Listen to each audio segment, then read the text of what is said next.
chow mein. Yeah? Chow mein's good. We should get Chinese food. Dude, yes. We're gonna get Chinese food after this.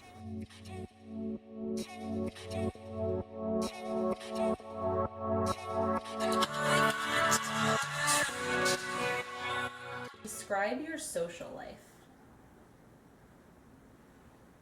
I've never really, like, as far as, like, POTS, how's that affected it? Or just like your social life now, and I guess kind of how POTS affects it.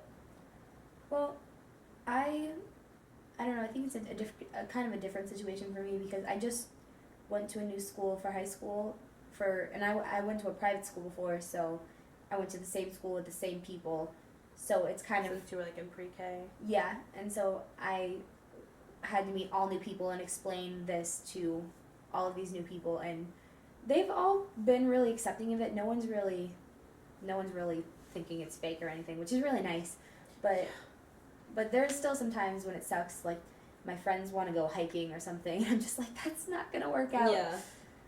I think for me, like, the people that I tend to hang out with are, like, more, like, inside people. And I don't mean, like, we're lazy. Like, that's not what I mean. But, like I have one friend who's really, really into fitness and outdoors and all of those things. And so sometimes it's kind of hard for me to, like, do things with him. Like, but, you know, I have friends who are still totally cool with let's just watch Netflix today. And, like, let's just play board games today. And, like, let's do puzzles. And I know those sound, like, lame, but we actually genuinely enjoy those things.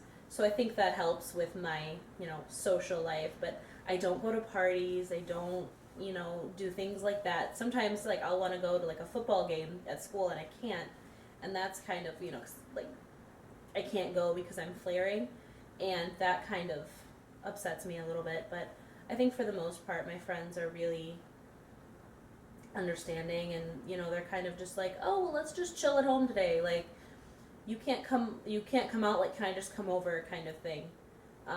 So that's nice.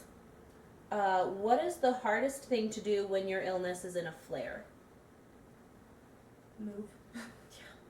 No, I would say communicate for me, because one of my biggest symptoms is it's hard for me to form words, and so it gets kind of difficult for me to communicate to other people, to talk to them and tell them what's going on, especially when I'm in an environment with people who don't really understand my illness. Yeah. I think the hardest thing for me to do when my illness is in a flare, there's two things. One is stand up, and the second one is sleep. And I know it sounds kind of weird, like, oh, well, if you're sick, like, shouldn't you sleep? Absolutely. Like, when I'm in a flare, I need more sleep, but my body won't let me get sleep.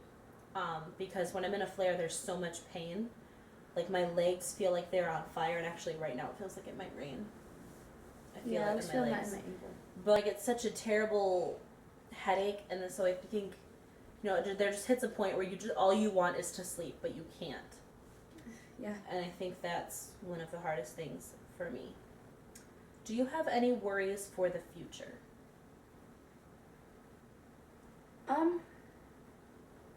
I think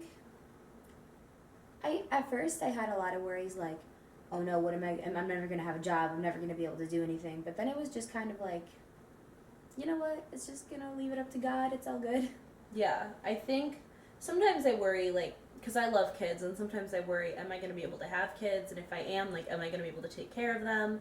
How is that going to work out? Am I going to find somebody to love me? You know, typical worries. But like Katie said, you know, God has a plan for everything, and I firmly believe that, and, you know, if you don't, that's fine. But that's what's helped me through this, is that, you know, God already knew this was going to happen, and He has a reason for it, and He has a plan, and I might not see it right now, but the Lord gives and the Lord takes away. Blessed be His name. But, you know, I know that He's got a reason for it. Yeah. Okay, favorite comfort food. They spelled comfort wrong. Comfort is not spelled with an E. Favorite comfort food. I really, really like mashed potatoes. And for me, when I'm sick, really all I want is like mashed potatoes and dill pickles. Which is weird. It's a weird combination, but I think the pickle thing is because with POTS you need a lot of salt. I crave pickles all the time. And I'm always just They craving make the pickles. symptoms of a pregnant woman. I just eat so many pickles. Chow mein. Yeah? Chow mein's good. Lessons I've learned being sick. I guess we kind of already talked about that. Yeah. Like, But to sum it up, I guess. you know, just appreciate every day and do as much as you can when you feel like you're able to. But don't push it. Yeah, but like, you know, it's like I'm feeling good today, but I think I'm still gonna just like stay at home. Like, obviously it's a personal thing, but for me, like if I'm feeling like okay, like that's when I will go do my grocery shopping, or that's when I will go shop for clothes, or that's when I'll paint my nails, you know, even little things like that. Little accomplishments. Like that's when I'll put eyeliner on, you know. And I think that's, you know, for me, like take advantage of your opportunities. So little things as far as like I'm able to paint my nails to huge things, you know. Obviously don't push yourself to the point where like for the next several days like you can't do anything, because that's, you know, that's unless that's really your thing. Like I don't like doing that. But yeah, just kind of take advantage of the time that you have. Mm. Do you have anything to add? I think that's about it. Okay. What's something that you miss that's been taken away from you due to your health? This says 3 things, but that just sounds really depressing, so. I could give 3 things. I mean, you can if you want. Just my athletic ability. Mm-hmm. I used to be a 3-sport athlete, and just running, because running used to be my stress reliever. Just going out and being able to run whenever I wanted to, and just sprint, just till I wasn't stressed out anymore. My dietary restrictions also. Yeah, one thing that I miss is meat and dairy. I can't have meat or dairy products. I can have dairy, but I can't have a lot of it. Yeah. She has it worse than I do with that.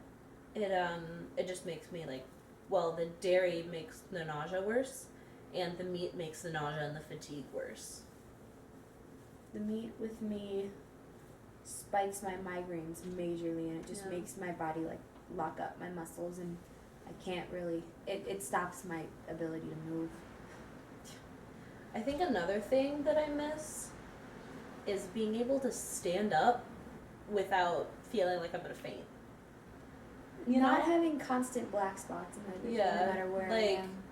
I don't like that people constantly have to help me stand up like I'm an elderly woman. Yeah. I appreciate that they do, absolutely, but I wish they didn't have to. Yeah, that definitely sucks. I miss, I don't know, I don't like that I can't do gym. Yeah. Chocolate. Yeah, she can't have chocolate. I can't have chocolate. I can have a little bit of chocolate, but because of the dairy, like I pretty much have to stick to like dark baking chocolate. But caffeine. I miss caffeine. Yeah. That's why I'm yawning. We can't have caffeine. I can have a little bit of it. She can't have any of it. Can't have any. How old were you when you first noticed your symptoms? How old is 7th grade? Like 12, 13? Yeah, right around 12. there. For me, like, I've pretty much always been sick. I used to be able to do some sports, but I could only do swimming because my bones were really fragile. But I guess when I first started to notice, like, the POTS, like, the heart symptoms, they're loud. I apologize. Anyway, I think I was probably 15 or 16 when I noticed that, but I didn't know POTS was a thing until I was 18. One of my brother's friends has it, and she was telling me about it, so that's kind of when I knew that. One more question that I'm going to add, just because I think it should be in here, and I think I've seen it somewhere, is what is one thing that you wish people would realize about your illness? I am just as educated on my illness as my parents are. And when you're a doctor who comes into my hospital room, you can talk to me directly about what you're like, about what the results are, like from my blood work, because I have been to so many I have been to way more emergency rooms and hospitals than a 15-year-old should. Mm-hmm. But that it's okay to talk to me directly about what the results are, or what you confirmed from whatever work that you did or whatever test or that you even did. like that if they ask you a question, like you're able to answer it. Yeah, because this is happening to me, not my parents, to me. And I understand that I'm a minor. I completely understand that.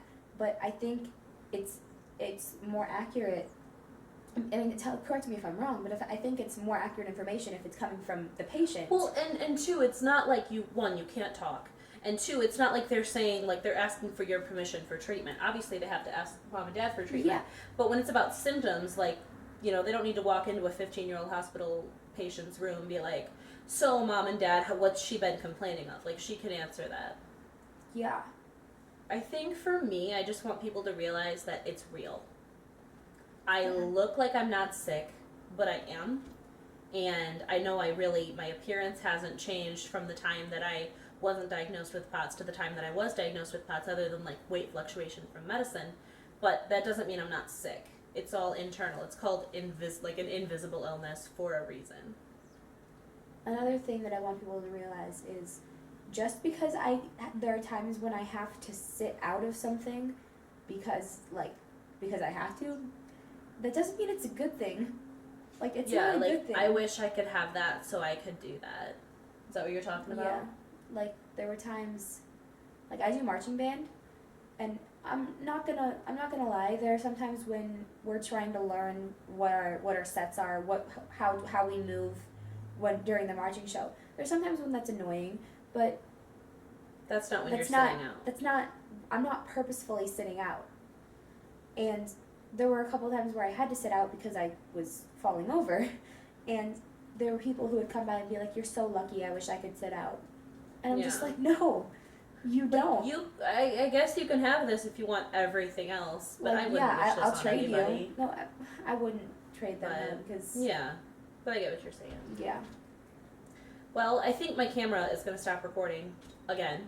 So, thank you all for watching. I'll put the questions down in the description box. As well, can I link your Instagram so if they want to follow you, they can follow you? Sure. I'll put her Instagram down in there as well as my social media. So, check us out. Thumbs this video up if you enjoyed it. If you too have a chronic illness and have like a tag video or a response, totally leave it down in the comments because I love watching them. And yeah, please subscribe if you haven't already. Thank you all for watching. I know this video is kind of long, but I hope it was somewhat enjoyable. So thank you, Katie. No problem. And I will see you all in the next video. Bye.